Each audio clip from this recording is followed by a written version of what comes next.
Naniniwala si Professor of Praxis mula sa Ateneo School of Government, retired Rear Admiral Romel Judong, na hindi solusyon ang mungkahing pagdedeklara ng pamahalaan na persona non grata kay Chinese Ambassador Wang Shilian.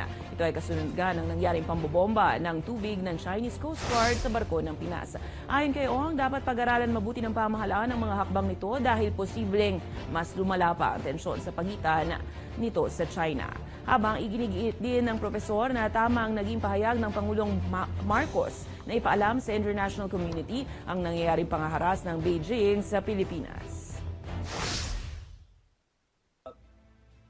Ang tanong po dito is, makakasolve ba ito sa problema natin or makakatulong ba ito in terms of addressing yung issues natin with China?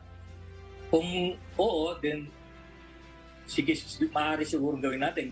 Maaaring kailangan siguro i-review lang yung ating strategiya or tingnan yung ating mga yung available resources ng gobyerno na pwede pang gamitin para i-counter yung actions ng China sa West Philippine Sea.